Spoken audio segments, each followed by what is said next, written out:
پیغمبر علیه الصلاة والسلام که حکمی کردووە ئیتر کە تۆ مسلمانی و لاف و گەزافی ئیمانت لێداوە ئیتر یعنی چی تۆ ناتوێ قبوڵی حکمی خوا حکمی پێغەمبەری خوا بکەی یعنی چی ئەڕۆی ڕازی ئەوی بە حکمی طاغوت لێرە واضحە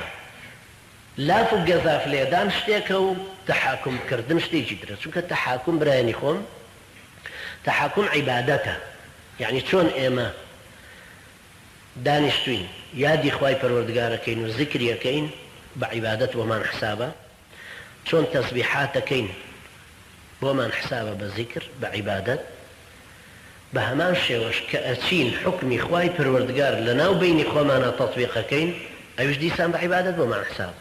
لبرا ام عبادتش ناشي ناكره بو يجي شيتر انجام بدر غير خواي پروردگار ألم تر إلى الذين يزعمون أنهم آمنوا بما أنزل إليك وما أنزل من قبلك باوريان بوي توش يناوى باوريان بحساب بوي بيرشو تريش يناوى إترتشون أجر إنسان باور ببيامي آسمان بينه الرب ولاي كعبي بري أشرف بويا زور لمفسرة كان وان لك داوتوك ليرة خواي قرا فرمي يريدون أن يتحاكموا إلى الطاغوت كعبي كري أشرفه چونکە وەکو ئیمام ابن القیم ڕحمەتی خوای لێ بێ فەرمێ وطاغوت كل قوم من يتحاكمون إليه طاغوتی هەموو قومێک ئەو کەسەیە کە خەڵکی داوەری ئەباتە لای و ئەو قەزاوەتیانەکە ئەو داوەری لە نێوانیانەکە دوو کەس اختلافاتیانەیە دوو جەماعەت اختلافاتیانەیە یەکێکەکەن بە حەکەم لە بینیانە کە بە حکمی غەیری خوای حکمیانەکە ئەوە حکمی طاغوتە اینجا خوای گەورە فەرمێ وقد أمروا أن يكفروا به أساساً أم مسلمانان وين لي دعوة كراو كدينا دائرة إيمانوا طاغوتيان رفض كرد بيتو حكمي طاغوتيان في قبول نبي شو كخواي قولا فرمي سورة بقرة فمن يكفر بالطاغوت ويؤمن بالله فقد استمسك بالعروة الوثقى هركس كفران بطاغوتك واتبينا سي وبينا سيني كخارج إسلام وشويني نكوي وشويني محمد عليه الصلاة والسلام أما دستي قرتوا ببيامي خواي پروردگارو فمن يكفر بالطاغوت ويؤمن بالله كوابو يچك بويا لا علماياني عقيدة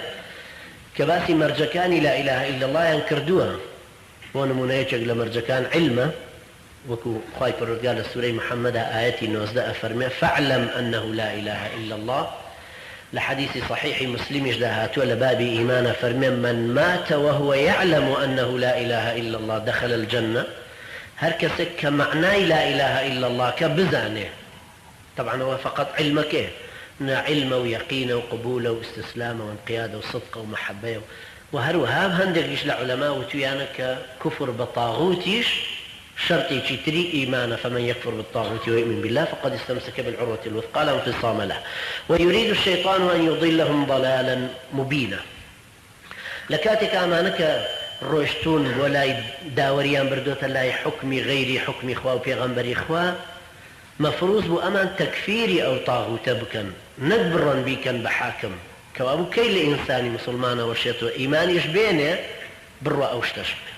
شو كاردو كان مخالف بيكترن أما أشتاق نية كابران نفاق لدلو درونا إما يشك سستو تمال ببينين لنوجكانيا ناتواني بيبلين منافقة لبري خواي پروردگاريش لباسي منافقة كان فرميتي وإذا قاموا إلى الصلاة قاموا كسالى نازل نشكلوا أنا مسلماني كي بتقواي بلان نخوش يعني بيتاقته كهلا سيبونش بلان أما ناتوانين بلين شنك حكمي واضح ظاهرة إيماني هنا وبحساب بلان شو الاختلاف كان يروشتوا حكمك بردوا ولا حكمك جاهلي ما بي قانونك جاهلي حكمي كردوه يعني حكمي قانونك جاهلي ورقرتوه ويريد الشيطان أن يضلهم ضلالا بعيدا للراستيشة الشيطان أيوه أمانة بشويشي بقمرائي أنا بقمرائي زور رونو واضحو أشكره